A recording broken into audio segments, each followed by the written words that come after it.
Hi again, and welcome to our Sewing It Up episode. So, remember last time we traced out our favourite t shirt and made a pattern? Today, we're actually going to sew it up from the cutting of the fabric to the final hems, and you're going to have a perfect clone of your favourite t shirt. Let's get going. So, step one is to fold your fabric. That's going to be the centre front fold line of your front and the centre fold line of your back. Then you need to fold your fabric again so that we put the arms on. We don't have a fold line, that's not why we're folding. We're folding so we get a left and a right arm. Also mark the front and back. And of course, cut the allowances for the seams that you need. A neckline is going to be bound, so we cut a long strip of binding, and it's going to be 3.5 centimetres wide.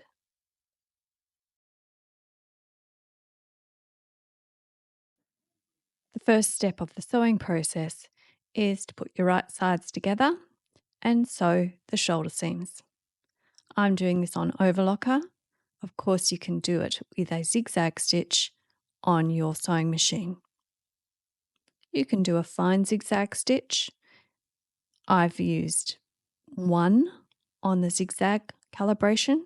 I've used 2 on the zigzag calibration. It really depends on your machine. As long as it sews, you'll be fine. And always have a check how well you did at matching up the edges with your seams. Step 2 of our sewing is to do your side seams. As you can see, I have pegged those together. We are working right sides together so that the seam will be on the inside. And I'm just overlocking my seam. Again, you can do this on the sewing machine. And if you'd like to see how I've done that on the sewing machine, have a look at the Super Comfy Waistband series, where I sew the waistband to the garment, and I'll show you how that turns out. Again, check how well you did at matching up the edges. Straight on to the second side seam.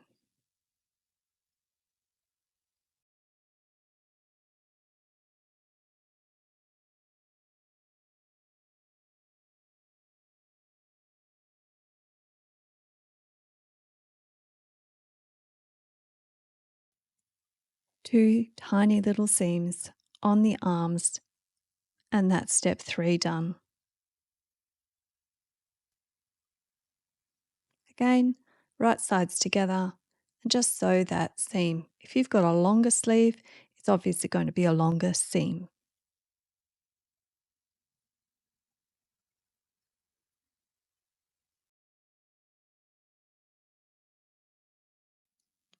I find this probably the trickiest part, finding out what's the front of my shirt and what's the front of each sleeve, because we've got a right one and a left one. So that's why I've marked them. That's going to go on that side because that's the front of my shirt and the front of my sleeve. And let's double check because this one should have back marked on it because it will go on the other side. Yep, back. So we know we've got the other sleeve here. Let's work with this one right now. The first thing we do is we match up our seams, the side seam and the join seam of the arm, right sides together. And either pin or peg that together. I'm putting one seam allowance pushed one way and one seam allowance pushed the other so that it will have less bulk. Sometimes that doesn't fall out because the overlocking wants to go the same direction. So I just peg that. Then I'm going to look for the top mark where I've marked the top of the sleeve cap, and I'm going to align that with my shoulder seam.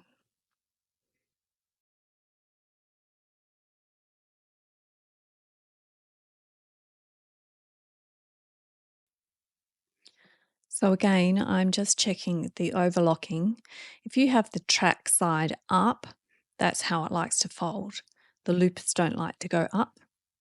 And if I'm lucky enough, I'll have both tracks folded, one to one side, the other to the other, which reduces the bulk of the seam. Even if it doesn't fall out that way, just try and get the seam line exactly lined up. And you'll probably have to flip out your t-shirt through the sleeve because you need to get a smooth perimeter that you're going to sew around without any twists or tangles. There we go, that's our armhole.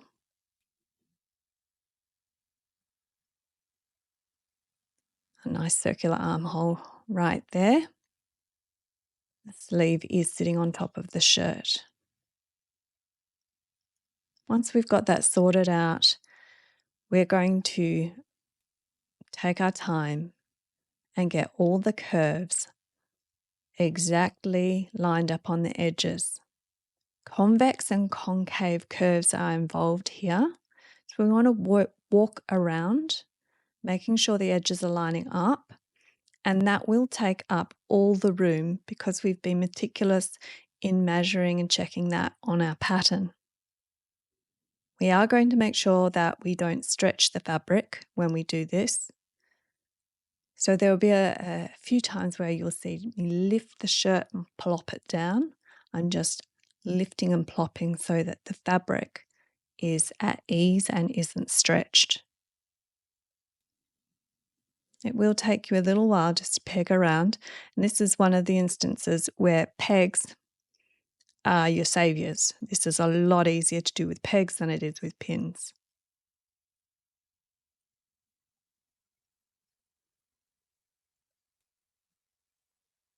So a lift and a plop to get that fabric resting nicely. And I keep on pegging the perimeter of that seam line together of the shirt armhole and the arm.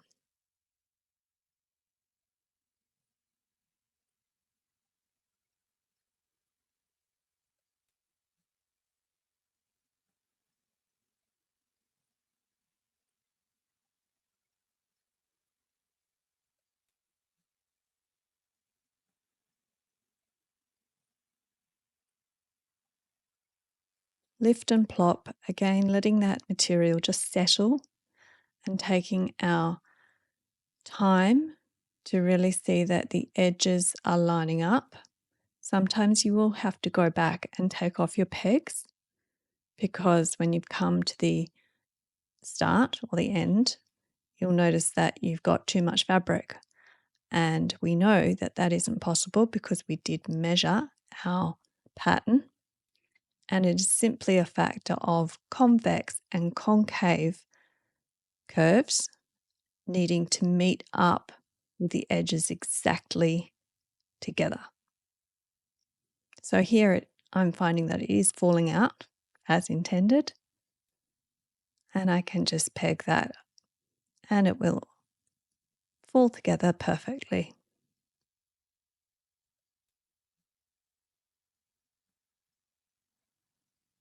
And then we have one sleeve in one armhole.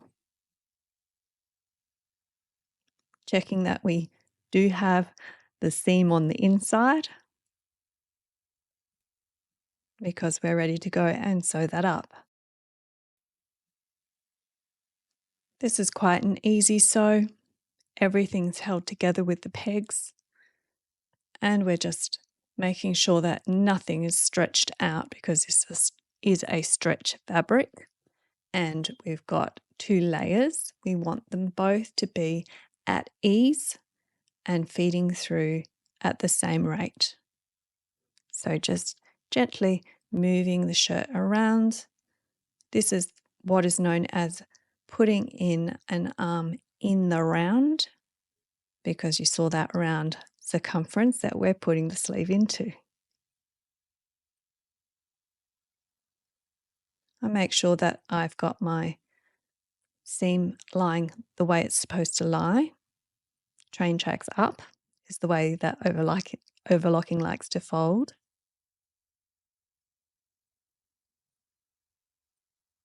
And we're almost finished. Keeping everything not stretched out. And there we go. just overlocking over the start and cutting off. So everything's nicely lined up. And if we flip it over, what we're wanting to see is that there's no puckering or there's no gathering, but there's like a 3D insert of this shoulder into the armhole. And that's sewn in very smoothly. Good job. Now to do the other sleeve. I'm going to fast forward and not show you the other sleeve. It's exactly the same. And I'm actually going to go to the hem. I would show you the neckline, but I think it's deserving of its own video. We're getting through time-wise, and I want you to be fresh so that you can really concentrate on the big skill of binding a neckline. So we've jumped ahead here, and we're just going to do an overlocked edge around the hem of the sleeve or both sleeves and the hem of the shirt.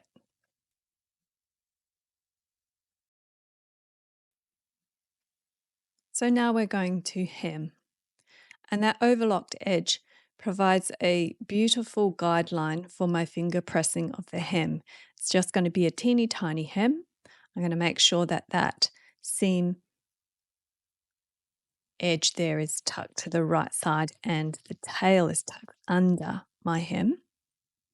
And then I'm going to use a straight stitch to do a teeny tiny hem, just folding up that overlocked edge. Now you may ask, Lucy, why are we using a straight stitch on a stretched garment? Won't this break? The answer is no, it won't break. This part of the shirt is not under any tension. We're not going to put it under stretch. So a straight stitch will be perfectly fine here. And actually, if you've ever had frustration by trying to use the built-in stretch stitches on your sewing machine, you're going to be very thankful to hear that you don't have to use them. You can use a straight stitch and it actually works a lot better. So I'm just zooming around the hemline here of my shirt. And of course, I will do exactly the same. We're finishing up here with a back stitch. And I'm going to do exactly the same for the two hems of my sleeves. What that looks like is this very, very neat line of stitching, and nothing is puckered and nothing is overstretched. On the sleeve, it looks like this, a very neat tiny hem. Now the neckline on this t-shirt is a bound neckline. Binding a neckline can be any neckline, but binding is a very important skill. So I'm going to dedicate a complete video for it, and we'll be doing that together next time. As you can see, there are no nasty bits and bobs on the inside or the outside. It is completely bound and soft against the skin. Lovely to have you with me again. And until next time when we are binding the neckline, don't forget to subscribe. The video for the neckline will appear when it drops on the right-hand side here. If it's not up there, there will be a link to something else in the series, but do subscribe because then, of course, you'll know when it drops. See you all next time, and until then, enjoy your comfy life.